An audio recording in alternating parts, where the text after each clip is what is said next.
Hello everybody, my name is Joe Guy, and welcome back to Half-Life 2. Never thought I'd be saying that line again. This is going to be the start of a very, very short video of mine. Well, I don't know if it's going to be short, but it's going to at least be a short session as a bonus video to my Half-Life 2 series. Now, we have Mr. Deathroc to thank for this video, who linked me to a video in, I believe, episode 37 or something? The one that's called The Bowels of the Citadel. No, 38. Something like that, I've lost count already. He pointed me to an Easter egg which is in this area.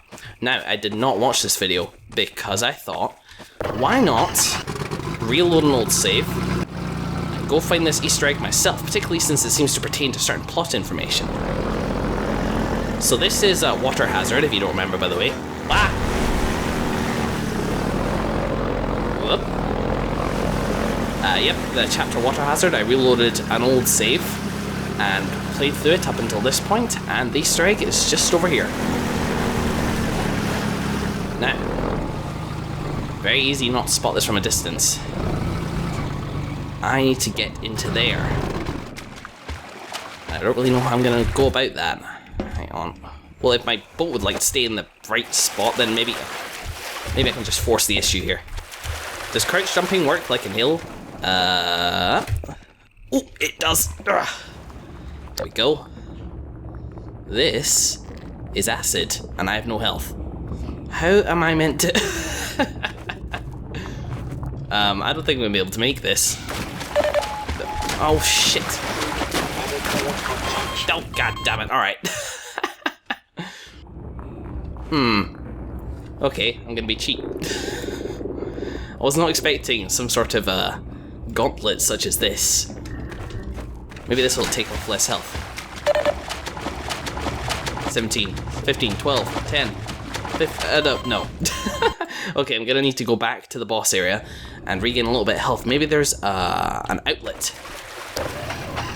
at that basic combine I cleared up just up there. I might not include this bit, I might just cut through it, but we will see.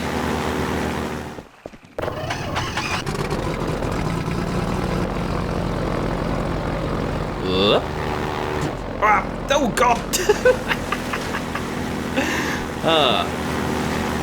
That was easily my most badass flip yet.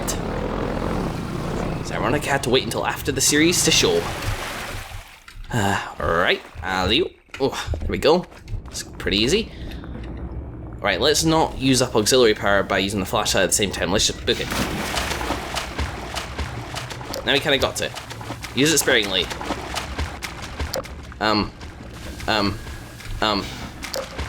Okay. Temporary reprieve, but this is absolutely nowhere, is it? Let's go around.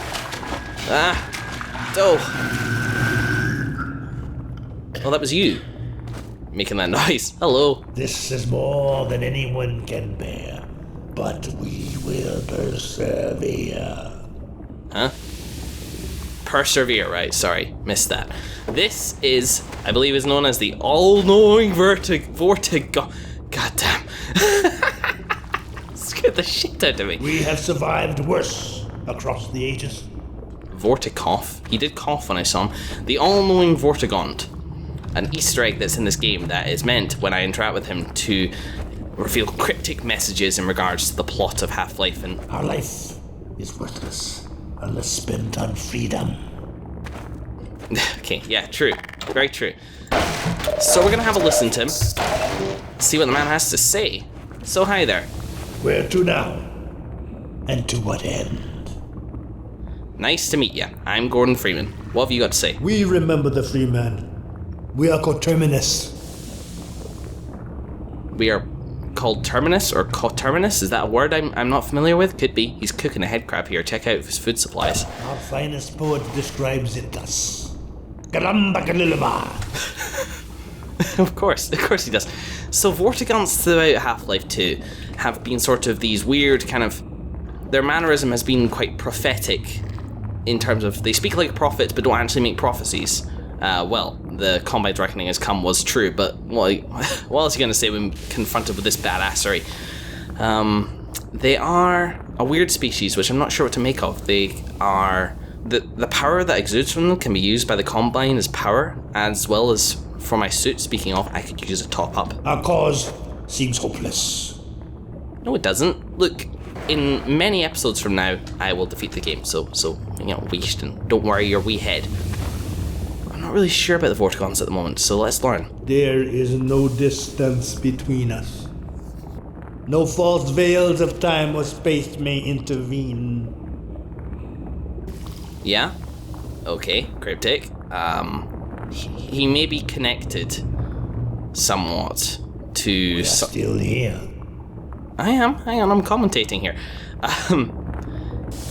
Maybe like we're all connected by some sort of ethereal atmosphere or something like that. I don't know. Too cryptic to make any sense of. We see you still in Black Mesa. Clearly we see you in the Nailant's chamber.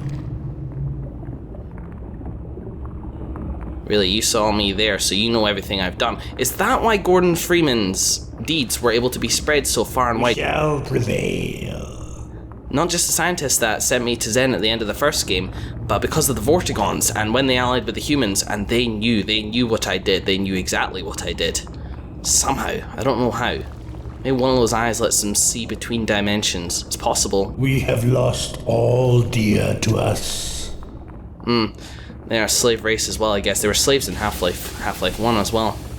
And an eye that lets them peer between the dimensions. Maybe conquering this race was how the Combine were able to gain extra dimensional travel. We bear witness to the bright eternity of the Nailant's demise. You leap, you fall, we see you crash between the barriers. Huh? Barriers? Barriers between what? Dimensions? Where to now? And to what end? I don't know, you want to come with me? I don't really know, that was kind of gobbledygook to me. See them still. They see me still. For a brief time you joined us, you are one between the worlds.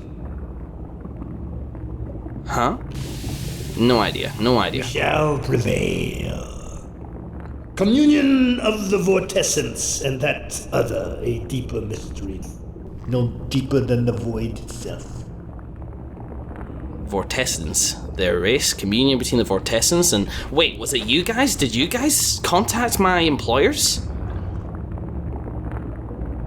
We have survived worse across the ages. Is that how you all... You were some of the only ones that didn't seem that surprised I was coming.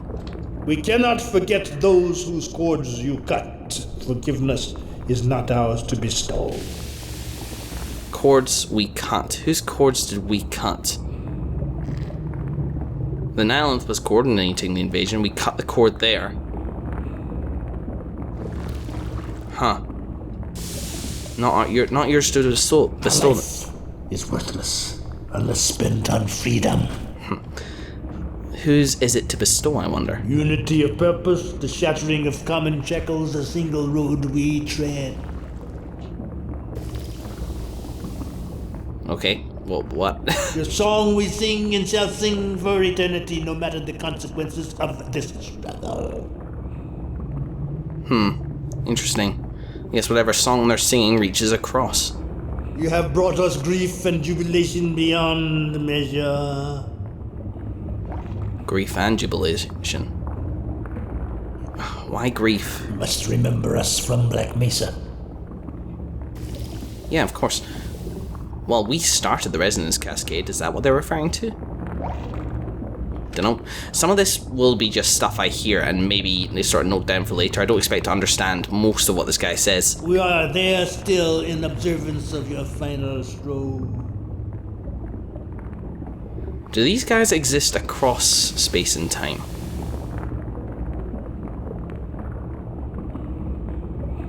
They're talking as if they do.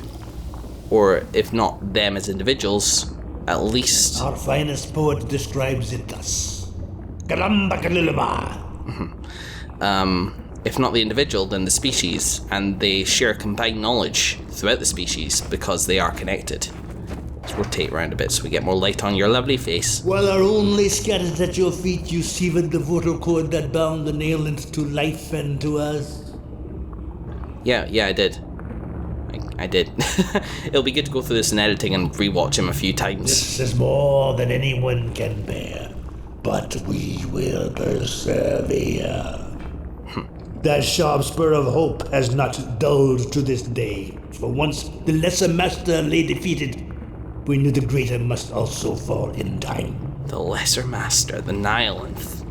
The greater master, whatever face Dr. Bream is talking to. Seems hopeless.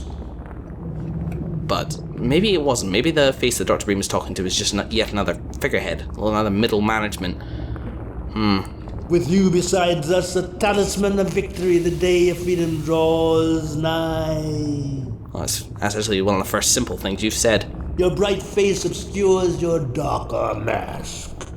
Do I have a bright face? We call you Sib, although your mind and meaning are a mystery to us. Minding meaning. Far distant eyes look out through yours. Somebody's watching this through my eyes. We have lost all dear to us. Somebody's watching this through my eyes. You might know who that could be. Never had a proper look at these fire effects, by the way. That's nice. Something secret steers us both. We shall not name it. Please name it. I'm really, really curious. We have endured these chafing bonds for eons, yet a single moment of further servitude seems intolerable. How often have we slipped our yoke only to find it choking us again? Dunno, that's kind of your deal. Let this war end in either total victory or our extinction. No further compromise shall we allow. Like slavery, was that the compromise? We take our stand beside you here upon this miserable rock. Thank you. Miserable rock, that's my home you're talking about, friend. The way ahead is dark for the moment. What seems to you a sacrifice is merely to us an oscillation. We do not fear the interval of darkness. The interval of darkness. Your mind is opaque. Is it? Good.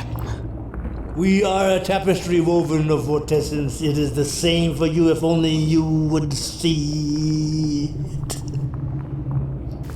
So this species can. Our finest poet describes it thus. Galambakalilaba. We are all connected. This species can see it, ours cannot. How many are there in you? Whose hopes and dreams do you encompass? I'm wondering if that's kind of fourth wall breaking. Our life is worthless unless spent on freedom. Yeah, I'm wondering if this is like fourth wall breaking. Like, the very nature of a silent protagonist is so that the player can step into the role. And therefore would, symbolize any players, and also at the same time every player's hopes and dreams and such like that in terms of what they're injecting into Gordon Freeman. Or it could just be player thing, I'm being watched by an organization of multiples. Could you but see the eyes inside the minds in your mind, you would see how much we share. Weird. We are you, free men, and you are us. We shall prevail. We have survived worse across the ages. Where to now? And to what end? Good point. Yeah, sorry about that little cut there, guys. Actually ran out of hard drive space. I'd only just recorded like the last session of Dragon Age Origins, and so I was low on hard drive space. I thought I could handle it. I couldn't. I had to delete some stuff. So our cause seems hopeless. I was just saying that this guy is his phrases are getting a little bit more generic. We have lost all dear to us. So I think he might be out of profound things to say, but let's keep going through the cycle. Where to now? And to what end? We have lost all dear to us. Our finest poet describes it thus. Galambakalilaba. Alright, cool dude. You enjoy your dinner, alright? Happy trails, friend. I'm gonna go back through this infested bit. Blah. If only to get to a slightly more pleasant environment to end this video on. Come on, come on, come on, come on, come on, come on, whoop. Ah. Outside again. So, that was interesting. Nothing revelationary, obviously, because this is the middle of the game. You know, they couldn't have anything defining here. I don't know, revelationary? It could well have been the Vortigaunts that contacted the G-Man. If anybody in the Resistance could, it would be them. And if the Combine knew at the same time... If the Combine knew about the G-Man and his organisation, as implied by the fact that Dr. Breen said our contract was open for negotiation, and the Combine gain access to the sort of trans-dimensional vision through the Vortigaunt slaves, or at least that the technology that allows them to do so, then it is very possible that it was the Vortigaunts that did it. The Vortigaunts have been enslaved for so long, and we broke the cord between them and the Nihilith. There must have been a rebellion when that happened. When the Nihilith died, its controlling connection to the Vortigaunt must have cut. The Vortigaunt would have found themselves in the middle of an alien factory, of a Combine factory, full of hostiles, you know? Full of hostiles that wanted to bring them back into line. And so the rebellion happened. Vortigaunt somehow made their way to Earth. I doubt it was just the ones from the Black Mesa incident. I killed most of them. But the Resonance Cascade did reach quite far and wide, didn't it? It resonated. Maybe Vortigaunts were teleported to this world, Earth, enough to form an alliance and to maybe open up... No, teleportation. That was a big thing throughout Half-Life. We can't just say that the Vortigaunts were teleporting their own people to them willy-nilly, but they must have come here somehow. Maybe on a one-way trip. Hard to say. A lot on my mind right now, a lot to filter through. But I think where I was leading with that is that the Vortigaunts,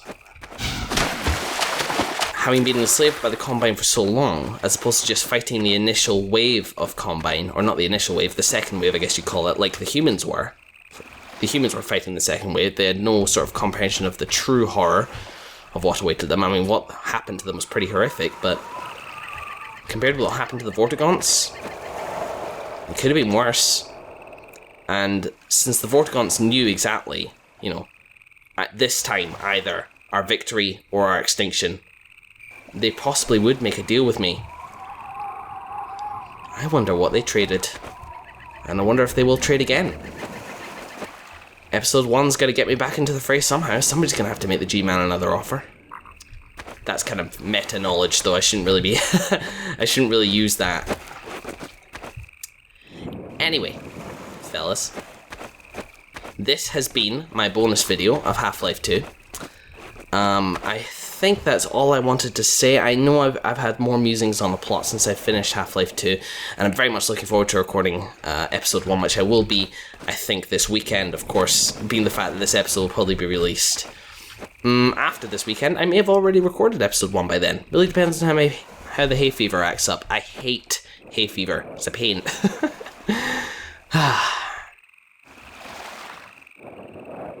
In the meantime, I'll leave you with this lovely view. Thank you very much for watching, everybody. And I will see you in the next episode of whatever it is I'm playing.